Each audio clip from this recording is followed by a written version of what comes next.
I stepped off the damp pavement of Chancellor Street, holding a piece of paper that proved the man sleeping beside me every night was not my husband at all, but a stranger who had spent 10 years waiting for the exact right moment to destroy me. Most people think betrayal arrives with a sudden shout or a tearful confession in the middle of the night, but mine arrived silently, in a brown envelope from the Dublin City Land Registry, stamped with a date I would never forget. The document was 300,000 euros worth of proof that my life was an illusion, bearing a forged version of my own signature that was so terrifyingly perfect I almost questioned my own sanity. Standing in the cold Dublin drizzle, watching the double-decker buses spray dirty rainwater onto the curb, I realized that every warm meal I had cooked, every professional door I had opened for him, and every secret I had shared over a decade of marriage had been used to construct a slow, lethal trap. The luxury penthouse overlooking the Grand Canal dock was not just bought with my stolen inheritance money. It was bought to house a new life with someone who had eaten at my dinner table every single Sunday. What my husband did not know, as he sat in his executive office 5 streets away, thinking he had cleared my accounts to zero, was that I had spent the last 15 years working as Dublin's top commercial risk auditor. As I tucked the certified deed into my coat pocket, my phone vibrated in my palm with an automated alert from my private bank account, notifying me that an emergency overdraft application for 90,000 euros had just been submitted in my name to clear an outstanding corporate margin call for his firm. Before the screen could even go dark, a second notification flashed across the glass from the revenue commissioners, serving me with an official notice of criminal investigation for tax fraud linked directly to the very property I had discovered 4 minutes ago. The rain turned heavier, soaking through the shoulders of my tailored wool coat as I stood motionless near the corner of Trinity College. 10 years ago, when Sean and I bought our 3-bedroom house in the coastal suburb of Dalkey, he was an ambitious junior loan officer with more charm than financial acumen. I was already establishing my reputation in forensic accounting, auditing high-value commercial properties across Leinster. I fell in love with his warmth, his smooth Irish banter, and the gentle way he promised to build a secure future for us. While my career flourished and provided the financial bedrock of our household, I was content to let Sean take center stage at social gatherings in Dublin's financial district. I paid off our mortgage ahead of schedule using the proceeds from my late father's commercial property sales, while quietly managing our tax filings, personal investments, and domestic affairs.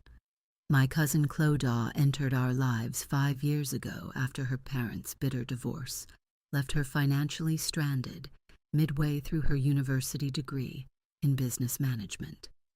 Remembering my own family's struggles when I was younger, I opened our home to her without hesitation.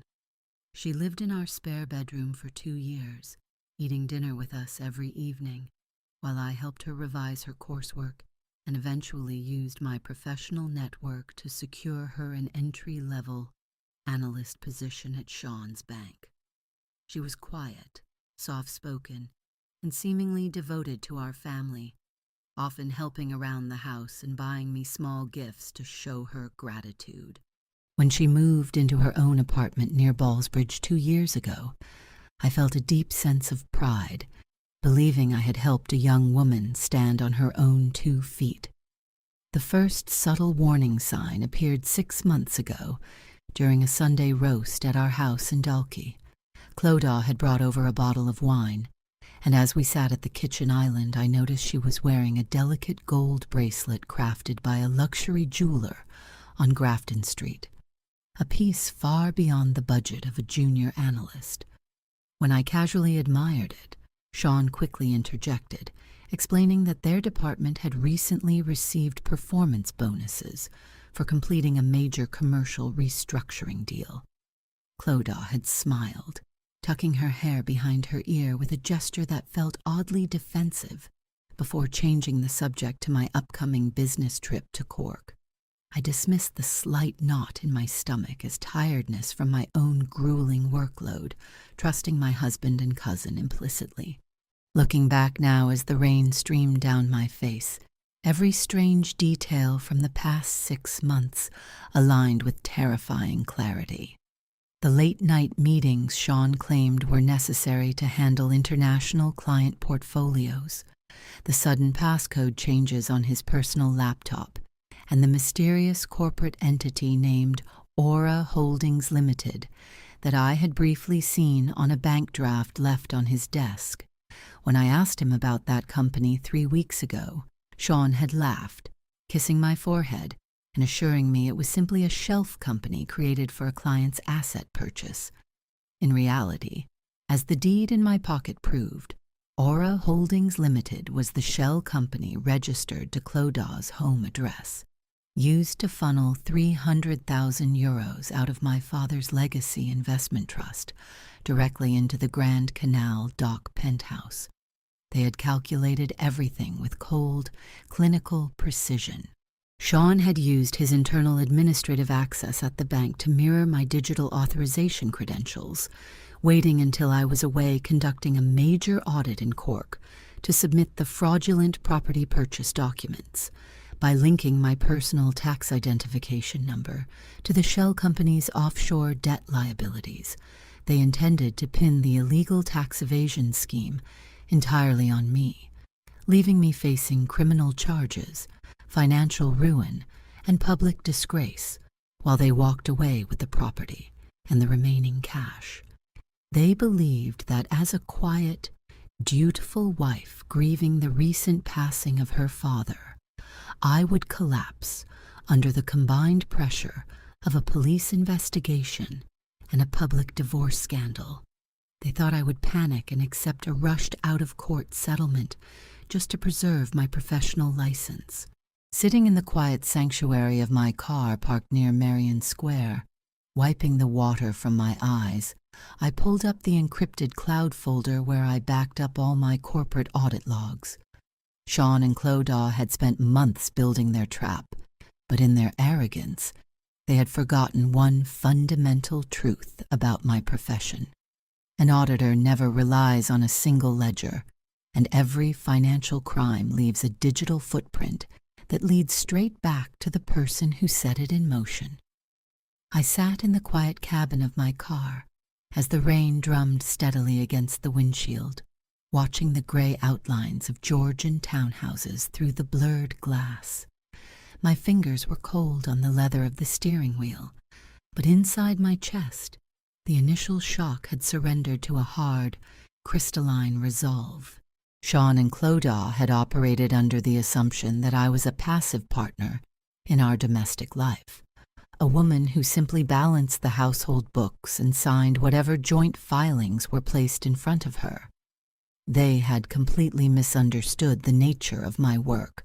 As a senior risk auditor for the central commercial sector, my entire career was built on tracing hidden assets, uncovering systematic fraud, and dissecting complex corporate shell games designed by people far smarter than Sean. Instead of driving home to Dalkey to confront him in a fruitless storm of tears and accusations, I drove straight to the office of Cormac O'Connor, a senior partner at one of Dublin's most formidable forensic litigation firms. Cormac was a man in his late 50s with sharp gray eyes and a quiet, uncompromising manner who had known my late father for over 20 years. When I sat down in his office overlooking Fitzwilliam Square and laid out the certified deed, the bank notifications, and the forged authorization forms, he did not offer cheap sympathy. He simply put on his reading glasses, pulled out a yellow legal pad, and began examining the paperwork with methodical precision. As Cormac turned the pages, I pointed out the specific anomalies that proved the depth of their calculation. Sean had not merely stolen money from my father's trust. He had used his internal authority as a senior lending director to issue a high-risk commercial bridge loan from his own bank to Aura Holdings Limited. To secure that loan, he had pledged our marital home in Dalkey as collateral, utilizing a forged spousal consent affidavit that listed me as a joint guarantor. If Aura Holdings Limited defaulted on its repayment terms, which was clearly scheduled to happen within 30 days, the bank would automatically initiate foreclosure proceedings against our house, while the luxury penthouse in Grand Canal Dock would remain legally insulated inside the offshore structure registered to Clodagh. Cormac leaned back in his leather chair, tapping his fountain pen against the pad, his expression darkening as he absorbed the full architecture of their scheme. He informed me that this was a classic dual-lever squeeze. They were attempting to strip me of my personal inheritance, burden me with the liability of the defaulted commercial loan, and frame me for the tax evasion penalties currently being assessed by the revenue commissioners.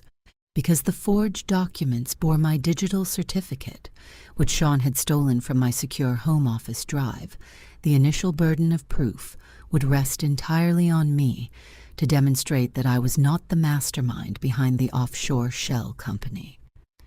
He asked if I wanted to file an immediate emergency motion in the High Court to freeze all accounts associated with Sean, Clodagh, and Aura Holdings Limited. An emergency freezing order would halt the loan operations immediately, but as Cormac correctly warned, it would also alert them to my discovery.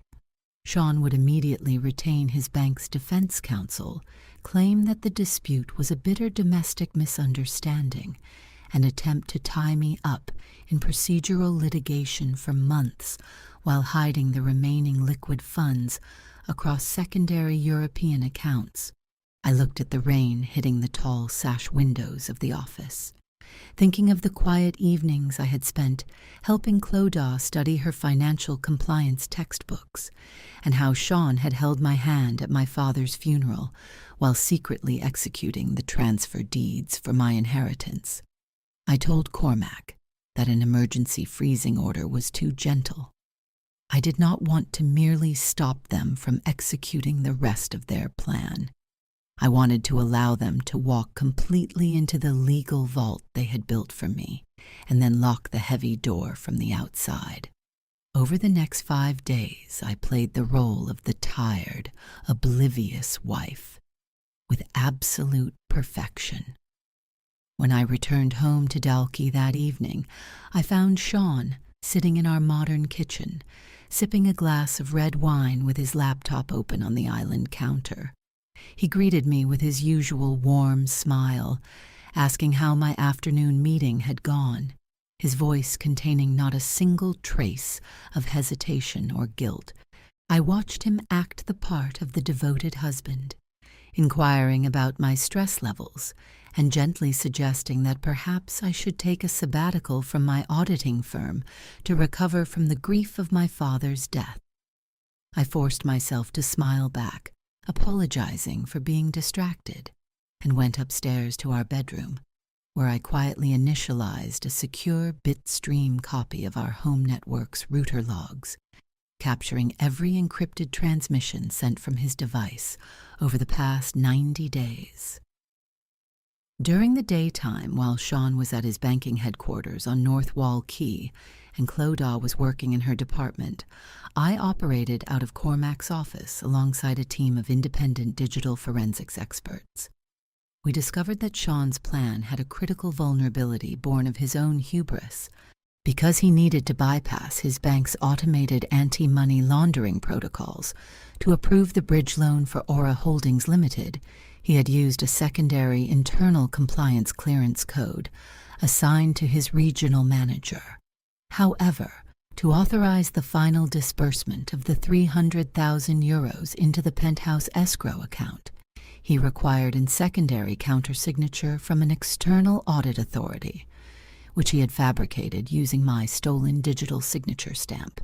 What Sean did not know was that 2 years ago, following a major regulatory update across the Irish banking network, I had quietly updated my personal audit signature stamp with an embedded, invisible digital watermark that recorded the exact IP address, hardware, MACID, and geographic location of any device that applied it to a legal document. When Sean opened the PDF deed on his laptop in our Dalkey study 3 weeks ago and stamped my name onto the conveyance papers, my watermark recorded his specific hardware signature, his personal employee login credential, and the exact timestamp of the forgery. Instead of revealing this evidence to the police or his bank's compliance division immediately, I took a calculated risk.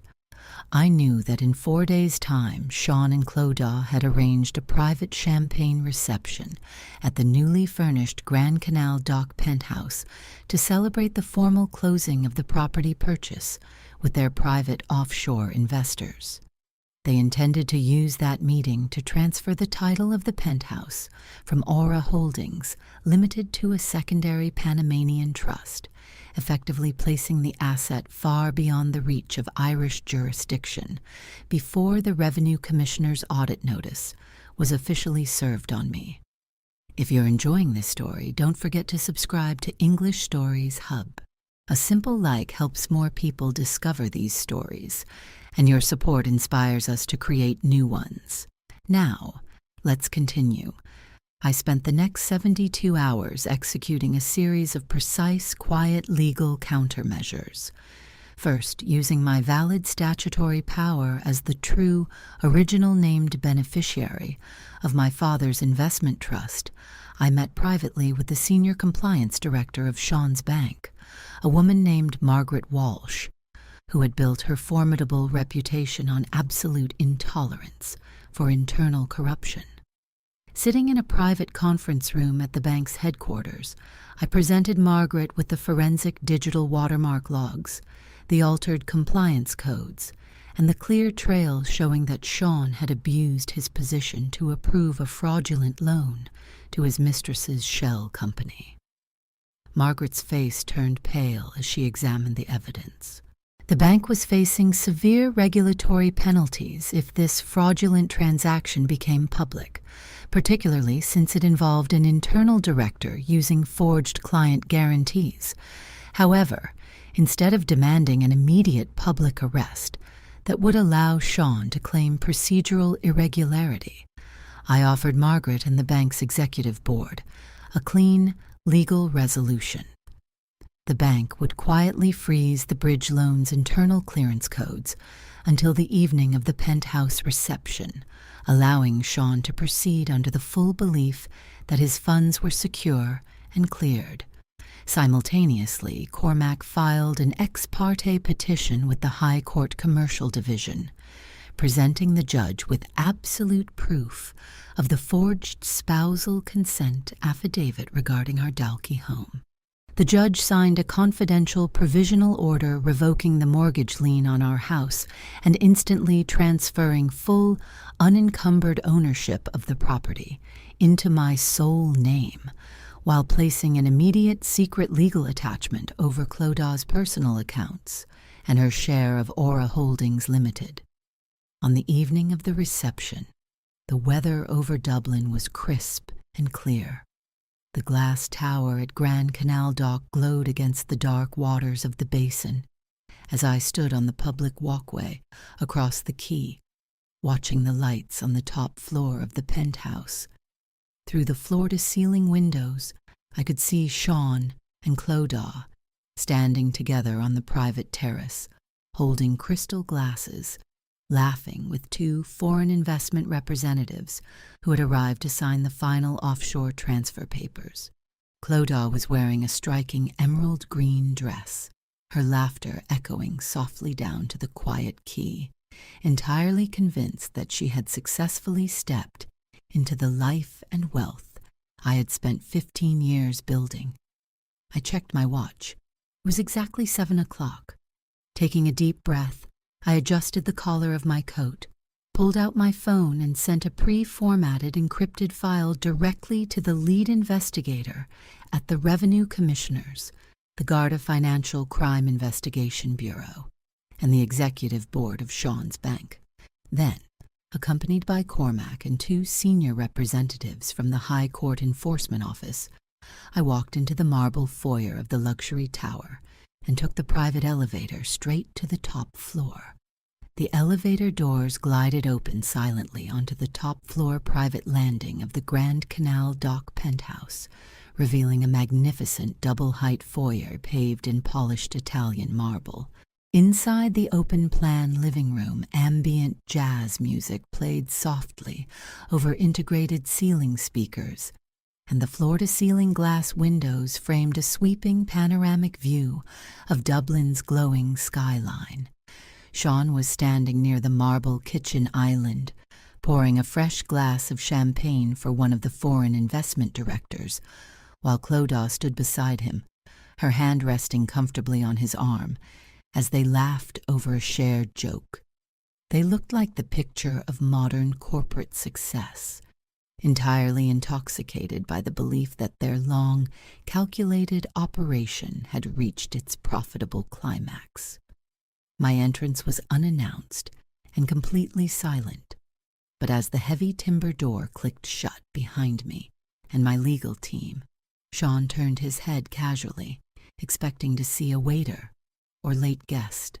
The moment his eyes met mine, his laughter died in his throat, and the crystal bottle in his hand tipped slightly, spilling expensive wine across the gleaming stone counter. Clodagh froze beside him, her fingers tightening on his sleeve, her wide eyes darting instantly from my face to the two stern men standing in dark coats beside Cormac. Sean recovered his composure within seconds, stepping forward with that familiar, charming smile he had used for a decade to smooth over awkward situations. He raised his hands in a welcoming gesture, keeping his voice light and conversational as he addressed the foreign investors, explaining that his wife had arrived unexpectedly to join the celebration. He walked toward me, leaning in as if to kiss my cheek, whispering under his breath with a sharp, warning edge that I was embarrassing him in front of high-profile international clients, and urging me to go wait downstairs in the car before I ruined a critical business deal. I did not flinch, nor did I step back. I looked him dead in the eye, took out a slim leather folder from my handbag, and handed the top document directly to the lead investment representative from Geneva.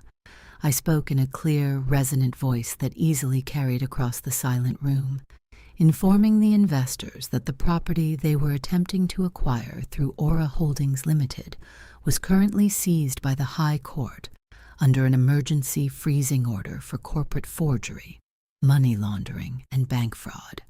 The room erupted into quiet chaos.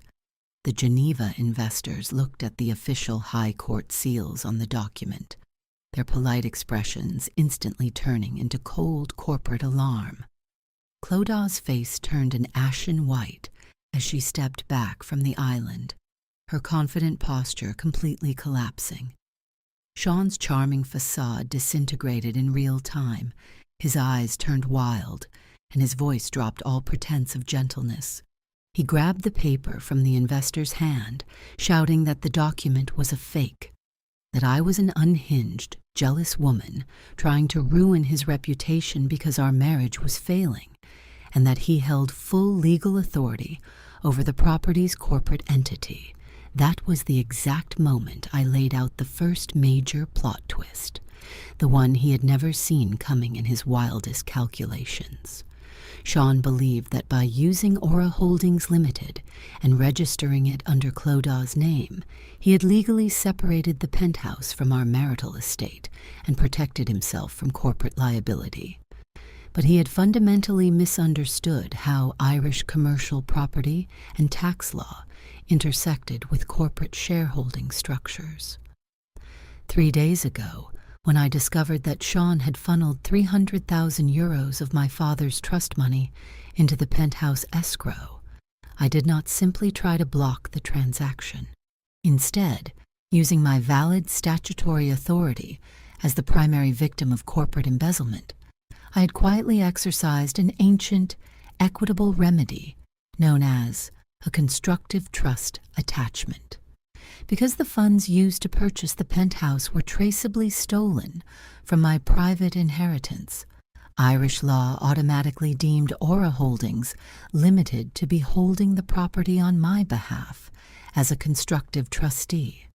Furthermore, because Clodagh had signed the corporate incorporation deeds as the sole director without providing any personal capital of her own, she was legally classified not as an owner, but as an unpaid nominee. 2 hours before walking into this penthouse, the High Court had granted a definitive ruling. Full legal and beneficial title to the Grand Canal Dock penthouse was transferred exclusively into my single name. I looked at Sean and Clodagh and informed them that they were standing in my apartment, on my floors, enjoying wine bought with my money, and that their foreign investors were negotiating with a woman who owned absolutely nothing.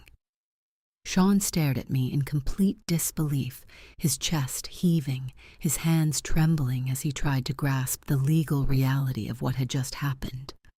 Clodagh let out a small, panicked sob, looking at Sean for protection, but Sean was already backing away from her, his mind desperately searching for a way to save his own skin. Seeing his corporate dream evaporating, Sean suddenly pivoted, his voice dripping with pathetic desperation. He turned to the investors and my legal team, pointing an accusing finger directly at Clodagh, shouting that he was innocent, that Clodagh had manipulated him, forged the documents, and orchestrated the entire embezzlement scheme behind his back to fund her own lavish lifestyle. Clodagh gasped, looking at the man she had loved and conspired with for 2 years, as if she had been hit across the face with a heavy stone. She screamed at him, calling him a coward and a liar, revealing to everyone in the room that Sean had promised to leave me, buy her this apartment, and set up an offshore account in her name if she agreed to use her employee credentials to clear the internal banking transfers. As they tore each other apart in front of the investors and the legal team, screaming insults and hurling accusations of betrayal back and forth across the marble counter, the elevator doors opened once more. 2 officers from the Garda Financial Crime Investigation Bureau stepped onto the landing, accompanied by Margaret Walsh, the senior compliance director of Sean's bank. Margaret walked into the center of the room, her face cold and unyielding. She looked at Sean and announced that an immediate internal audit had confirmed systematic loan fraud, unauthorized access to executive compliance codes, and catastrophic breach of trust. She informed him that his employment was officially terminated with immediate effect, and that the bank was lodging formal criminal charges against both him and Clodagh for multi-million-euro bank fraud. As the Garda officer stepped forward to inform Sean and Clodagh of their rights and escort them to the waiting police vehicles, Sean looked back at me over his shoulder. The arrogant, controlling man who had spent 10 years treating me like a passive asset was gone. In his place was a broken, terrified individual facing immediate prison time, total bankruptcy, and absolute public ruin. He opened his mouth to beg me one last time to ask for mercy, but I simply turned my back on him, looking out through the massive glass windows at the dark, quiet waters of the canal below. The final chapter of this storm unfolded 4 weeks later, in the quiet, sunlit courtroom of the Dublin Commercial High Court. The morning light filtered through the tall, arched windows, illuminating the polished wooden pews where the final legal details of my life's complete restructuring were being finalized. The fallout from that night at the penthouse had been swift, devastating, and entirely mathematical. Sean and Clodagh's attempt to destroy me had completely consumed them instead, facing overwhelming forensic evidence, including the embedded digital watermarks on the forged deeds and the complete router logs captured from our home network, both of their defense teams collapsed. Clodagh, facing severe criminal penalties and abandoned by her family, entered a formal guilty plea to corporate fraud and forgery. She was handed a 3-year sentence, stripped of her banking licenses for life, and ordered to pay full financial restitution, a debt that would hang over her for decades. Sean suffered an even more absolute defeat. The bank initiated immediate asset recovery proceedings against him, while the revenue commissioners levied massive civil penalties for tax evasion. Deprived of my income, my father's trust funds, and his executive salary, Sean was forced into involuntary personal bankruptcy. He lost his reputation, his career, his luxury vehicles, and every single cent he had spent 10 years trying to extract from my family. It was during these final court proceedings that the second ultimate plot twist was revealed, a twist that Sean's legal team had failed to uncover until it was far too late to save him. When Sean had secretly pledged our marital home in Dalkey as collateral for his fraudulent bridge loan, he had assumed that if the loan defaulted, the bank would foreclose on the house and force a public auction, leaving me homeless while he hid his assets offshore.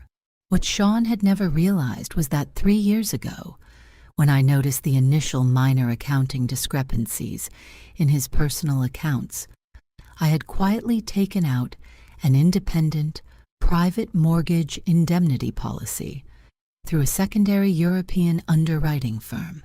Under the explicit terms of that private underwriting contract, if any mortgage or commercial lien placed on our Dalkey property was proven to be the result of internal banking fraud or criminal forgery by a third party, the underwriting firm was legally obligated to pay off the entire remaining primary mortgage balance directly to the bank, while transferring the total unencumbered freehold title of the house strictly to the innocent spouse.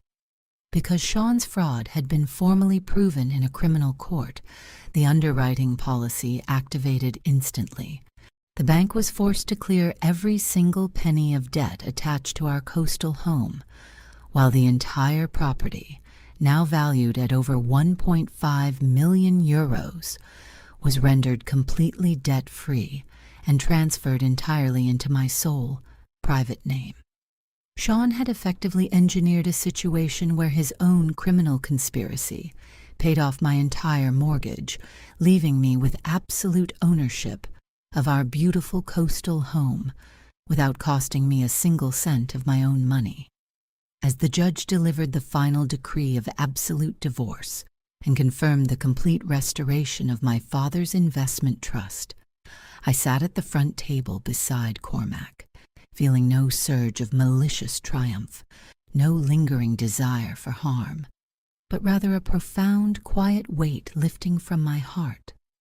The revenge had not been achieved through violence, illegal acts, or emotional shouting matches. It had been achieved through absolute competence, legal precision, and the relentless application of the truth. An hour later, I stood on the cliffside path overlooking Dalkey Bay. The air was cool and fresh, carrying the sharp, clean scent of the Irish Sea, and the grey clouds that had hung over Dublin for weeks had finally parted, revealing a bright, clear blue sky. The waves crashed rhythmically against the rocks below, a timeless sound that made all the noise of corporate fraud, deceit, and betrayal seem tiny and insignificant. I walked back up the winding lane to my house, the beautiful, quiet home where I had lived for 10 years. But it was no longer a place of hidden traps, stolen secrets, and silent walking on eggshells. The locks had been changed, the old furniture sold, and the rooms were filled with warm daylight and the fresh scent of sea air. Every room, every brick, and every square inch of the garden belonged to me, earned through my own hard work and protected by my own intelligence. I sat on the wooden bench in the back garden, holding a warm cup of tea, watching the seagulls soar over the blue water of the bay. I was 36 years old, financially independent, professionally respected, and completely free. The man who had tried to erase my identity and steal my legacy was gone, trapped in the prison of his own choices, while I sat in the sunshine, master of my own life, ready to write a new, clean chapter on my own terms. Thank you for spending your time with us. If this story touched your heart, please leave a comment and let us know what you thought. We'd also love to hear what kind of stories you'd like to listen to next. If you enjoyed this video, don't forget to like it and subscribe to English Stories Hub. A new story is coming soon, and we can't wait to share it with you. Thank you for your support, your comments, and for being part of our community. Until next time, take care and keep the stories alive.